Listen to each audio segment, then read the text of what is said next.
Relief for restaurants from alcohol to go to parklet regulations. The change is on the way and what local restaurant owners are still hoping for. San Diego Unified looks to help its students rebound from falling grades and attendance, what it's offering to boost engagement. And they're a popular attraction at the San Diego Zoo. The Positively San Diego research changing the zoo's approach to caring for elephants. ABC 10 News at 6 starts now. But first, a plan to offer optional classes on ethnic studies in the Poway Unified School District comes under fire. Good evening, I'm Kimberly Hunt. Steve has the night off. And the plan is part of a resolution passed last year aimed at correcting systemic inequality and racism. ABC 10 News reporter Mimi Alcala is joining us live from district headquarters, where community members rallied before tonight's board meeting, which is just getting underway. We can hear it, Mimi. Yeah, you can, Kimberly. And the group behind me arrived here just about 30 minutes ago or so. This is a mix of parents and community members, but most that I spoke to don't actually have children in the Poway Unified School District, but they are opposing these plans. The district says the two courses they'll be offering are completely optional for high school students, but some say they don't want these classes taught in Poway schools at all. A group of Poway residents say they're concerned about Poway Unified's racial equity and inclusion plan for the fall. In a press release writing, the goal is to make kids feel guilty for the color of their skin and to ultimately become political activists and support this political agenda. A Poway Unified parent who helped organize a rally for Thursday didn't want to speak on camera or be identified. She referred ABC 10 News to Frank Hsu. He doesn't have children in the district, but is with the Californians for Equal Rights Foundation. You can sense that people right now are hesitating to speak out because of the environment. He says he and some of the parents believe the district is implementing critical race theory. Advocates call critical race theory an academic approach to understanding how American racism in the past still impacts our society and institutions now. But critics call it divisive, oppressive, and harmful. District spokesperson Christine Peck says that's not the case here. We want to make it clear that Poway Unified School District is not teaching critical race theory. What we are doing is working very closely with our students, staff, and community to make sure that all of our students in our classrooms are feeling valued for who they are. Last year, the board passed an anti-racism resolution as well as that racial equity and inclusion plan. The plan includes offering high school students 2 new courses in the fall: ethnic studies and ethnic literature. Ethnic studies is the study of different ethnic groups and their experiences in America throughout history. Ethnic literature is the study of diverse works and literature by people of different backgrounds. Peck says the courses are optional. Still, some, like Hsu, says the district should leave race out of the classroom. And the district is still looking for feedback from parents and students on those 2 courses that will be offered in the fall. The district does tell me that they also reached out directly to some of the parents who are against this curriculum to hear their concerns and talk about it, but they did not hear back. We're live at Poway Unified School District headquarters. Mimi Alcala, 10 News. Thank you, Mimi. We posted a story surrounding the debate over critical race theory on our website. You can learn more about the topic and hear both sides of the debate at 10news.com. This state's not coming back, it's coming roaring back. Governor Gavin Newsom sounding optimistic about the future of the state as he laid out the extensions of COVID relief packages for California's bars and restaurants. ABC 10 News reporter Rena Nakano explains how that can help local restaurateurs. At a press event in San Francisco Thursday, Governor Gavin Newsom announced that to-go alcoholic drinks, which were illegal in California before the pandemic, would be allowed at least until the end of the year.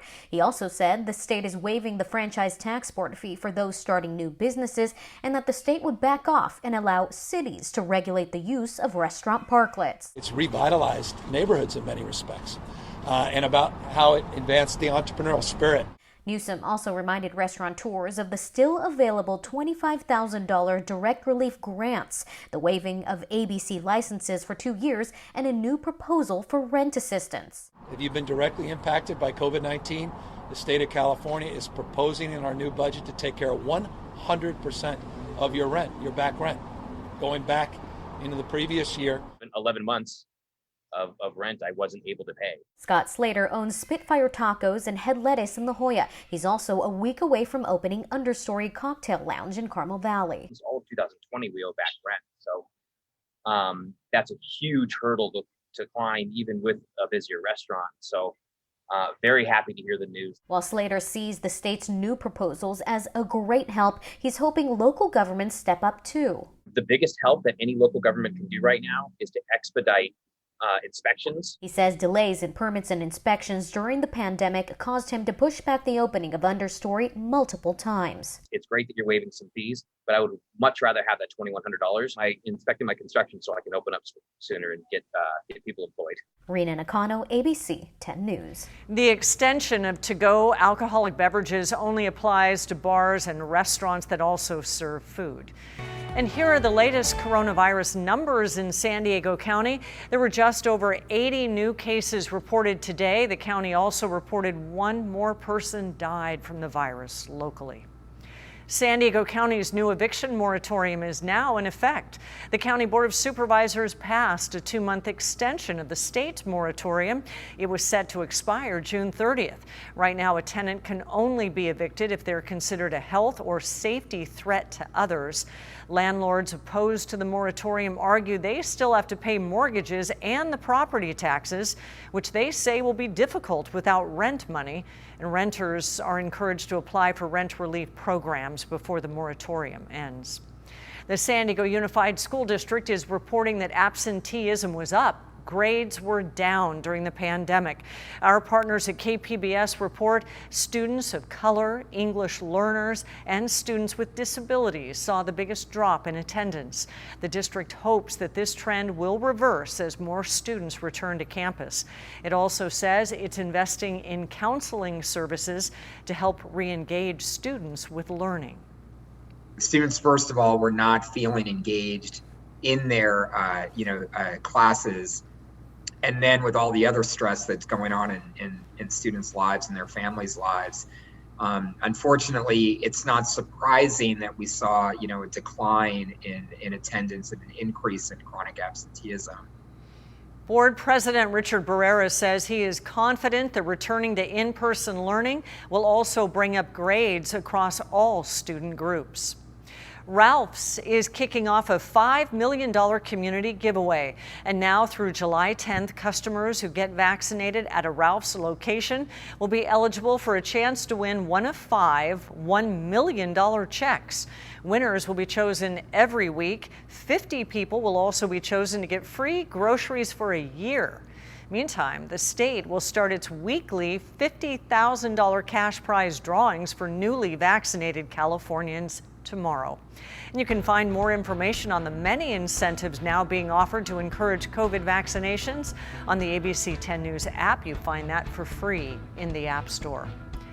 More than a dozen people were taken into Border Patrol custody this morning after another possible human smuggling attempt at sea. Border Patrol says the Coast Guard first spotted a boat off the coast of La Jolla.